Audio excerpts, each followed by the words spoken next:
On this video, I'm going to show how to replace motorcycle ignition coils on a Yamaha RD400. So the first thing I like to show, and I like to show it on all the videos that I make, is a little unboxing. Show what you get in a box, how it's shipped.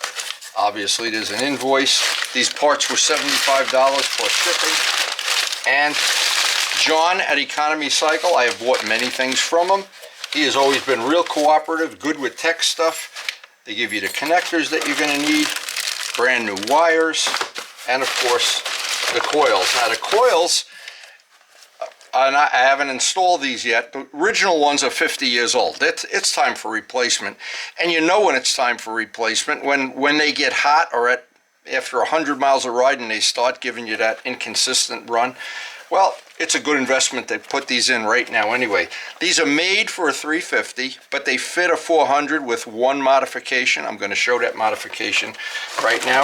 And thank you, John, for good service. I've got even the headlight on this bike came from Economy Cycle, John at Economy Cycle. Anyway, get outside. It's a good day to do this. So again, this is what you get. Of course, the two coils, and these are a direct bolt-on fit. There's 2 bolts hold each one. The connectors are correct. And of course you want to make sure you don't crisscross the wires at some point in doing this. That's self-explanatory. Brand new connectors, and we will use them. And a special note, this is what's important for an RD400, and it's a very good idea to read it in detail. I'll try to cover it on the video, but this is a 5-minute thing. I talked to John about this when I ordered it, and I feel confident we're going to be able to get this all done today and maybe even get out for a little test ride. So just to set the stage, I've owned this bike 15 years. It's got a little under 20,000 miles. I think it's got 19. I've done a lot of modifications to it to upgrade it, the brakes, drill the rotors, polish a lot of the parts, did the full painting, among other things. The one weakness in this bike that I've always wanted to do, and I'm going to do it very soon, is replace the points. I have those parts already on order. We'll make a video about that. But today we want to get the new coils in. And looks like we got a perfect day to do it, and a perfect day maybe to get a test ride. Now, all of the modifications I made to this bike are out on the channel. Replacing the carburetors, those are not stock carburetors. Among other things, painting the wheels, painting the whole bike. The whole idea of everything that I do is I try to make a little video, share what went right, what went wrong, or if there's any little pitfalls or anything that might help you if you're doing work on a similar bike. Anyway, let's get started. So the first thing I always do when I'm working on the RD, try to get as much gas out of the tank as I can, because what happens when you release I have a little quick disconnect in between the 2 front lines, and there'll always be a lot of gas in there. If you take most of the gas out, there's just a little left, you don't make such a mess. And I always wind up putting a rubber mat. I have a very old rubber mat when I do oil changes or any work with gasoline. And having that gas out of the tank just makes it a lot easier to handle. Okay, so I'm just trying to show 2 things. This looks like where on this bike the bridge rectifier is up there. And it looks like, now this is one of the things I wanted to show, that I have a quick disconnect. It just makes taking the tank on and off just a little bit easier. It was, I think, from ProMotion. I got that many years ago. But that is a really handy thing when you have to take the tank on and off on an RD. With the quick disconnected, you don't wind up dripping a lot of fuel. Well, you still always get a couple drops. That quick disconnect, worth its weight in gold on an RD. Okay, the front piece is disconnected. The 2 fuel lines are disconnected. And by the way, this is another tip. Before you do this job, you should always have some new fuel line that's nice and soft and pliable. This stuff, many brands that I bought, they just rock hard. You have to heat them with a hairdryer or a heat gun to get them to go back on. But I don't know why. They just can't make really good rubber hose like they used to years ago. You never had that problem. Anyway, these 2 bolts come off, and we can take off the tank. So I'm not sure if everybody knows this trick. If you have a hairdryer, now what happened is, our quick disconnect, the line, of course, is many years old. It's rock hard. I wanted to replace it. This is the quick disconnect. So if you take the new tubing and heat it, it really makes a nice bond. When it gets hard, you don't even need a clamp on that, but just in case, I do have a box of clamps. But these make the job so much easier. Okay, so I'm going right by the directions. Take all 3 of the wires. That's a pretty good picture of what they are. Take them off and twist and tie them together and put some insulating tape or a connector on top of them. In other words, you just want to eliminate, this is now not even a part of the motorcycle. You probably could take it off and not even have it on a bike. But you do want the 3 wires connected together. And just to make it easy, because I know a lot of people might have a problem figuring that out, it's right up in the head, the steering head, and I think we're just going to take it off the bike. I don't see any reason to keep it on there.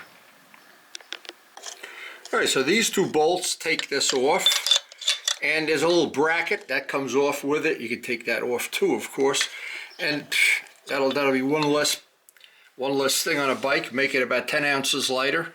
Now, I want to pull this wire up through here so I can make a nice firm connection on all 3 of these. All 3 of them just have to go together.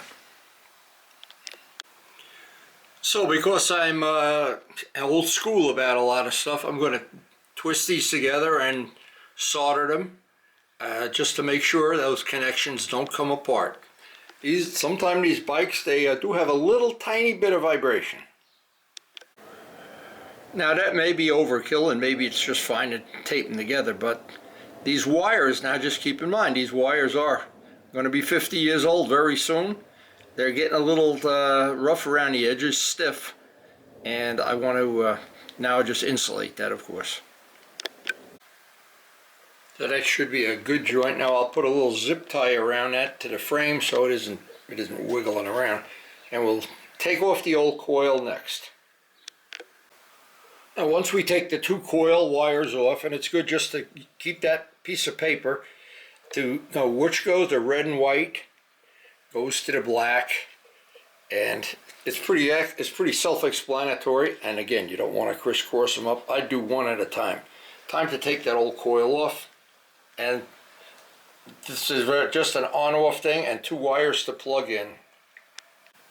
Now since I'm going to use the half of the connector that's on the motorcycle, I want to get it clean. A Q-tips, some brake part cleaner, and a little bit of very, very fine sandpaper. Get those connectors nice and clean. Now this is a tip that'll make the job a lot easier. The front bolt, of course, will come right off. The middle one, you've got a lot of choices about how to get that nut off, but the easiest way I've found, take the junction box and just snap it out of its mount, and then you can get the back bolt. It's really tricky to get, then you can get a socket in there. It's a 10 millimeter.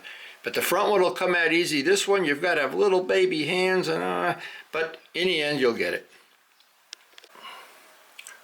And pretty self-explanatory how they go on, but here's one problem I ran into. This didn't have the right connector on it, so I had to, even though I didn't want to, I had to take that and put a male end on it to follow exactly what the directions tell you to do. Now next step on this, I got to measure up the new ignition wires. Pretty self-explanatory. That unscrews off, press the wire in, tighten this back up. And I'm going to try to keep them pretty much the same length as the ones that came with the bike. So with that, you have to cut the wire to length. The end screws right on. Again, pretty self-explanatory, and they give you plenty of wire. Before you thread that into the coil, you notice there's a little rubber moisture protector, and then this would go on here. Once this is threaded into the coil, you can then put that piece right back on there. These are a little different. The edges are a little different, but basically they're the same as the ones that come with the bike. Now it might be easier to get this wire installed because your fingers are here, you're pinching it and everything, and sometimes you have to take a little ice pick just to get that where the copper is to spread out a little bit, but it went in pretty nice. Now with everything zip tied in place, we're ready to go. Now I do a little bit extra here. If you see this little zip tie, it's just to keep these two wires from ever coming apart from vibration. And I've done the same thing. Let's see where else I've done it. To try to keep everything from rattling and rolling and rocking and rolling around. And so far, for the life of this bike, it served me pretty well. But we're ready to put the tank back on and see if the weather's appropriate for a little test ride. So before I end the video, thank you to John at Economy Cycle for parts that fit. That headlight bucket came from Economy Cycle too. And they are just, this was an afternoon well spent. I can't wait to get a real ride on it. When we get these little rides, but I like to really get on it. And Luciano is coming back from Italy soon. We're going to get the two strokes together. We're going to have some more two-stroke days.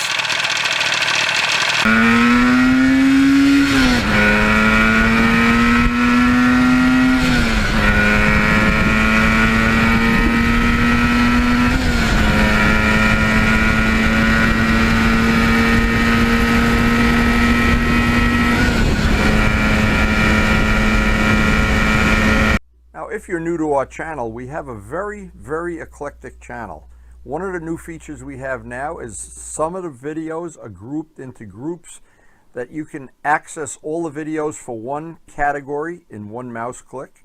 And it should be very convenient and very handy. Just check out the feature on the main screen playlist. And thanks to everybody for supporting the channel. We appreciate your support, and it makes this channel possible with all the things we do, the painting, the wheels, the polishing. And please take a second or two and hit the like button.